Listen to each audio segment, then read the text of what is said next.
and welcome to Let's Unbound, episode number 9. Today, we are going to learn what are break, continuous, and past statement in Python. Let's go ahead. Now, let's take an example of a boy whose name is Shiv. He's standing on the right side of the road, and from there, he sees that on the left side of the road, there are 5 shops. He suddenly wished for a chocolate. Seeing the 5 shops on the left side of the road, he wishes for a chocolate. He asks his mom whether he can go and check for chocolates in the shops. His mother says, yes, he can go and check out which shop has the chocolate he wants. Now Shiv goes to each and every shop one by one.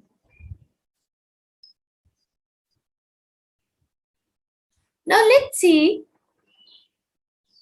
how can break statement be defined by this example. So first of all, Shiv will go to the first shop. If the chocolate is available in that shop, he will not move to the next shop and will take the chocolate and will go home. But what if the chocolate is not available at the first shop? He will go to the second shop. And if the chocolate is also not available there, what he will do? He will go to the third shop. Seeing that the chocolate is available at the third shop, he will take the chocolate and comes out from that shop. Now, as his demand of getting a chocolate is fulfilled, he will not move to the fourth and the fifth shop. Why there is a need to go there? Because he already gets the chocolate what he wanted. Now, this is what break statement do. Now, this was the break statement. So, the break statement terminates the current loop and resume the execution at the next statement, just like the example you have seen. So, the break statement can be used in both the loops while and for. The break statement is generally used to exit the loop. Here's a syntax for break. First of all, you will apply a loop condition, then if condition inside the loop, and then you will give break statement and then rest of your code. Here's a flowchart for break statement. First of all, you will start the loop, enter the loop. So for loop is there. Suppose the for loop is there. So now you are entering the loop. Now you see an loop condition. If the loop condition got false, then it will directly go to the stop statement. But what if it gets true? It will go to the yes, and as you can see that there was a break condition, it will go to the break condition. Now what happens? Condition got true. Then the break statement will directly move to this path and will stop the loop. But what if it gets wrong? It will go to this loop and continue the loop.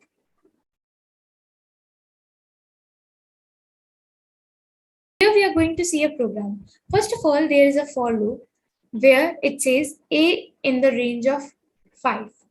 Means it can be from 0 to 5. We are including 0. Now there is an if condition.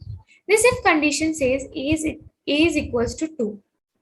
So when a is equals to 2, it will break the loop and will print the a. Whatever the final value of a you will get, it will print at the last. So let's see what will be the output for that. So here's an output 0, 1 and final a is 2. So here you can see, first of all, it has printed 0, 1 and for this it has printed final a is 2. But now it is not going further. Now you can see that it is not going further, not going for 3, 4 and 5 because the break condition got satisfied, and here it has break the loop and it's not going to continue. Let's see the same example for continue statement for the better understanding. But in the continue statement, it will continue the execution. Let's take shift back to the first shop.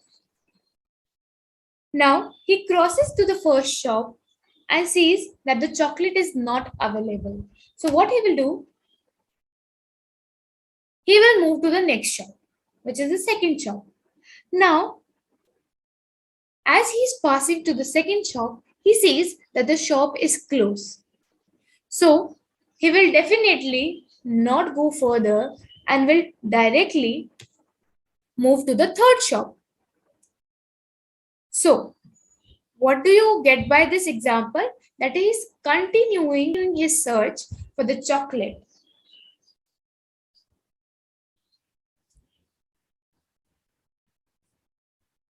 So the continue statement is used to skip the rest of the code inside the loop for the current iteration only.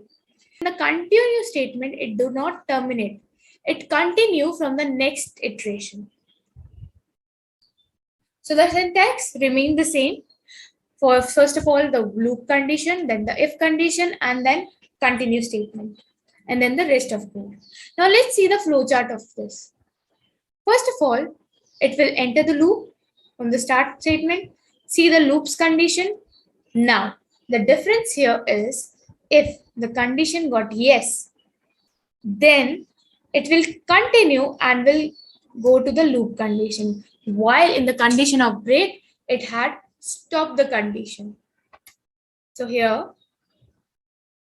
if it got false, then also it will go to the loop condition first of all. What if the condition is not at all satisfied? It goes to the stop statement. While is a variable and it store a value of character which is string. So here you can see that this is the for loop condition.